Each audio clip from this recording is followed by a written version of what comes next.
जब आपका रूम बहुत गंदा हो जाता है, जब आपका स्पेस जहाँ आप रहते हो बहुत क्लटर हो जाता है, बहुत मेसी हो जाता है, तो फिर आप उसकी सफाई कैसे करते हो? क्या करते हो आप? आप सफाई करने के लिए ऑब्वियसली आप पहले सामान को बाहर निकालते होंगे, सारे सामान को अरेंज करते होंगे, उसमें से जो काम की चीज़ें नहीं होंगी उनको आप फेंकते होंगे, बाहर करते होंगे, या जो पुरानी हो गई होगी उसको भी आप बाहर करते होंगे, तभी आपकी सफाई हो पाती होगी। इसी तरह करते होंगे आप अपना अरेंजमेंट अपने घर का, अपने हाउस का, ठीक है? तो अगर आप चाहेंगे कि बिना कुछ किए, बिना उसको निकाले, बिना पुराने सामान को हटाए, क्या आपकी सफाई हो जाएगी? क्या आपका घर अरेंज हो जाएगा? नहीं होगा ना। तो इसी तरह हमारी लाइफ में होता है। जब भी आपके साथ कुछ गलत हो रहा होता है, जब भी आपको लगता है कि सब कुछ गलत हो रहा है, सब आपकी ज़िंदगी में खराब हो रहा है, सब उथल-पुथल हो रहा है, जो आप चाहते हैं उसका अपोज़िट हो रहा है, आप चाहते कुछ है, होता कुछ है, जिस इंसान को आप बहुत ज़्यादा पसंद करते हो, वो भी आपसे दूर हो रहा है, डिस्टेंस बना रहा है, तो ये सब कुछ आपके अच्छे के लिए होता है, ठीक है? आपकी ज़िंदगी को खूबसूरत बनाने के लिए किया जाता है।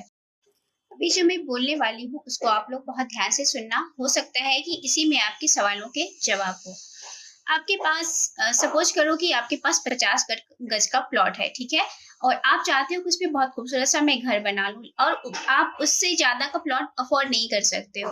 तो लेकिन आपका पहले से कुछ कंस्ट्रक्शन वहाँ पे हुआ पड़ा है, वो आप उसको तोड़ना नहीं चाहते हो। तो इसी वजह से आपका घर भी नहीं बन पा रहा, आप रोज़ सोचते हो कि घर बना लूँ, लेकिन आपका कंस्ट्रक्शन है, तो आप उसे तोड़ना नहीं चाहते क्योंकि आपका एक कम्फ़र्ट ज़ोन है, आपका बहुत सारा अटैचमेंट है वहाँ से, तो आप उसको तोड़ना नहीं चाहते हो। सडनली एक दिन बहुत बड़ा तूफान आ जाता है, आपका घर टूट जाता है, आपका सारा सामान बिखर जाता है, आप बहुत परेशान हो जाते हो और आप भगवान को कोसने लगते हो कि भगवान आप मेरे साथ हमेशा गलत करते हो, मेरे पास ये घर था आपने उसको तोड़ दिया, अब मैं कहाँ रहूँगा? आपको बहुत परेशानी झेलनी पड़ती है। लेकिन फाइनली आपका व्यवस्था हो जाता है और आप वहाँ पे एक बहुत खूबसूरत सा घर बना लेते हो, मजबूरी में बना लेते हो और फिर आप बहुत ज़्यादा खुश होते हो, आपका ड्रीम ड्रीम हाउस बन के तैयार हो। अगर इस वीडियो को पार्ट 1 आप लोगों ने नहीं देखा है तो जाके ज़रूर से देख लीजिए क्योंकि उसमें एक स्टोरी है। तो आपका फाइनली वो घर बन के तैयार हो जाता है, आप बहुत ज़्यादा खुश हो जाते हो, आपका ड्रीम हाउस हो जाता है, ठीक है? और उसमें आप बहुत ही अलग बिज़नेस भी आपने अपना स्टार्ट कर दिया क्योंकि आपके पास अब काफ़ी स्पेस है, आपका बिज़नेस बहुत ग्रो होने लगता है और आप एक अलग मुकाम पे पहुँच जाते हो, आपकी लाइफ़ बहुत ज़्यादा खूबसूरत हो जाती है, ठीक है?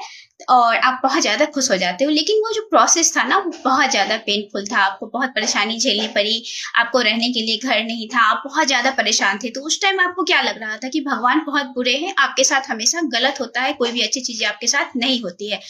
तो उस टाइम आपका ट्रस्ट बिल्कुल ही खत्म हो गया था। लेकिन उस प्रोसेस के बाद जब आपने मजबूरी में वो स्टेप लिया, आपने अपना घर बनाया, आपका बिज़नेस ग्रो हुआ, आपकी लाइफ़ पूरी तरह से चेंज हो गई। तो ठीक इसी तरह आपकी ज़िंदगी में होता है।